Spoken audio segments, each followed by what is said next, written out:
NEET exams के चलते ये जो स्कैम हुआ है, ये स्कैम सिर्फ स्टूडेंट्स के साथ नहीं हुआ है, बल्कि पूरे इंडिया के साथ हुआ है, पूरे वर्ल्ड के साथ हुआ है। दिखने में शायद बहुत छोटी चीज लग रही हो, पर इसका इंपैक्ट वर्ल्ड लेवल पे कितना बड़ा होने वाला है, वीडियो को एंड तक देखना, आपको पता लग जाएगा। प्रैक्टिकली सोच के देखो कि आप एक स्टूडेंट हो, आपने अपने माँ बाप के पैसे की पूरी सारी खर्चा जो है वो सब कुछ आपने लगा दिया एक एग्जाम में अपियर करने के लिए। कहीं से आपने पैसे जनरेट करे हैं किसी ना किसी तरीके से, क्योंकि आपका सपना है डॉक्टर बनने का, आप उसको लेकर के पूरा एफर्ट मारते हो, दिन रात पढ़ाई करते हो, सबकी उम्मीदें आपके ऊपर टिकी हुई है। एंड बाद में जब एग्जाम खत्म हो जाता है, रिजल्ट आता है, तब आपको पता लगता है कि आपके हिस्से की कॉलेज सीट जो आप डिजर्व करते थे वो किसी ऐसे स्टूडेंट को मिल चुकी है जो आपसे कम डिजर्व करता था, जस्ट बिकॉज क्योंकि उसने शायद पैसे दे दिए हैं, या कहीं ना कहीं लापरवाही हुई है सिस्टम में, कहीं ना कहीं लापरवाही हुई है उस सेंटर में जहां पर आपने एग्जाम दिया है। और इस सब चीजों के पीछे कितनी बड़ी कॉन्स्पिरेसी थ्योरी है। सोच के देखो, आज से 10 साल बाद आप किसी हॉस्पिटल में किसी डॉक्टर के पास जाओगे अपना इलाज करवाने के, भैया मेरे पेट में दर्द है, और वो डॉक्टर आपको सर दर्द की दवाई दे दे, क्योंकि उसे पता ही नहीं है, क्योंकि उसने एग्जाम ही क्लियर किया है पैसे देकर, किसी ना किसी तरीके से अरेंज करके, चीटिंग करके। दुनिया में किस तरीके के डॉक्टर्स, इंजीनियर्स, किस तरीके के प्रोफेशनल्स जाने वाले हैं अगर एग्जाम्स में,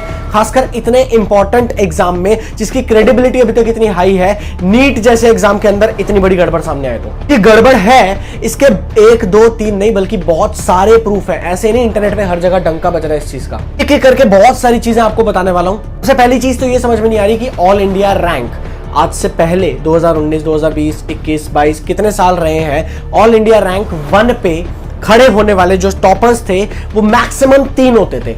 इस साल ना 5, ना 10, ना 15, ना 20, 25, 30, 50 नहीं, 67 टॉपर्स, 67 लोग हैं जिन्होंने 720 आउट ऑफ 720 फुल मार्क्स के साथ कंप्लीट किया है। कैसे, कहां से आया, इसको लेकर के जब क्वेश्चंस पूछे जा रहे हैं तो सिस्टम क्या कह रहा है कि यहां पर जी कॉम्पिटिटिव नेचर जो है ना वो स्टूडेंट्स के अंदर अचानक से बढ़ गया है। यानी कि आज से पहले तक के जो स्टूडेंट्स थे वो इतने ज्यादा कॉम्पिटिटिव नेचर के नहीं थे या इतने ज्यादा सीरियस नहीं थे नीट को लेकर के, पर इस साल के स्टूडेंट्स कुछ ज्यादा ही सीरियस हुए हैं। इस बार का जी पेपर काफी ईजी आया है, पिछले सारे पेपर्स तो बहुत टफ रहे थे, बट इस बार का एग्जाम इतना ईजी रहा जिसके चलते 67 टॉपर्स निकल गए हैं। चलो जी ये बात भी मान ली आपकी, पर एक बात समझ नहीं आ रही है कि आउट ऑफ 720, 719 या 718 स्कोर करने वाले जो स्टूडेंट्स हैं वो कैसे हैं। मैं आपको प्रैक्टिकली बताता हूं। मार्किंग सिस्टम को समझना जरा। नीट के टोटल 180 क्वेश्चंस का एग्जाम होता है, हर क्वेश्चन के 4 मार्क्स होते हैं, और अगर आप कोई क्वेश्चन का आंसर गलत अटेम्प्ट कर देते हो तो नेगेटिव मार्किंग भी होती है, 1 मार्क्स उसका कटता है। तो मैं कह रहा हूं, मान लो कि अगर पूरे क्वेश्चन पेपर में सारे के सारे क्वेश्चंस के आंसर सही दिए,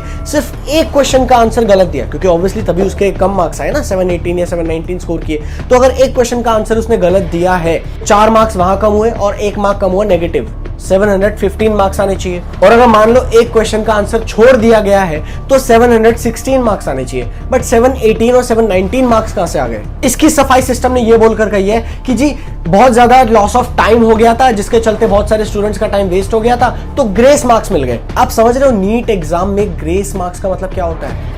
25 लाख स्टूडेंट्स ने अपीयर किया था। टॉप कॉलेजेस में जाने वाले लोग होते हैं मुश्किल से 100-200, एक आधे मार्क्स की वजह से भी ना लोगों की सीट चले जाती है। टॉप कॉलेजेस की कट ऑफ इतनी ज्यादा हाई होती है कि आधे मार्क्स के चलते भी लोगों के हाथ से सीट चले जाती है कॉलेज की। ऐसे टाइम पर ग्रेस मार्क्स मिल जाना, सिचुएशन को समझो, ग्रेस मार्क उस स्टूडेंट को मिले जिस स्टूडेंट को लेट करवाया सिस्टम ने, क्योंकि प्यून लेट आया, क्योंकि क्वेश्चन पेपर्स गलत डिस्ट्रीब्यूट हो गए, क्योंकि सेट गलत डिस्ट्रीब्यूट हो गए। जैसे क्वेश्चन पेपर के सेट होते हैं ना, set A, set B, set C, ऐसे करके। इसमें गलती हुई सिस्टम की, पर इंडिया की ओवरऑल रैंकिंग में सबसे ज्यादा नुकसान उस बच्चे का हुआ जो टाइम पे आया, जिसने दीन जान लगाकर सब कुछ किसी तरीके से पढ़ाई करके उसने एग्जाम क्लियर किया और उसे उम्मीद थी कि वो टॉप कॉलेज में एडमिशन ले लेगा। ये छोटा स्कैम नहीं है, बहुत बड़ा स्कैम है। इसके बावजूद कितने सारे ऐसे प्रूफ सामने आ चुके हैं जहां क्लियर दिख रहा है कि क्वेश्चन पेपर पहले ही लीक हो चुका है। ये चीजें सामने आ रही है कि 30 लाख या 50 लाख रुपए तक क्वेश्चन पेपर्स बिके हैं पहले।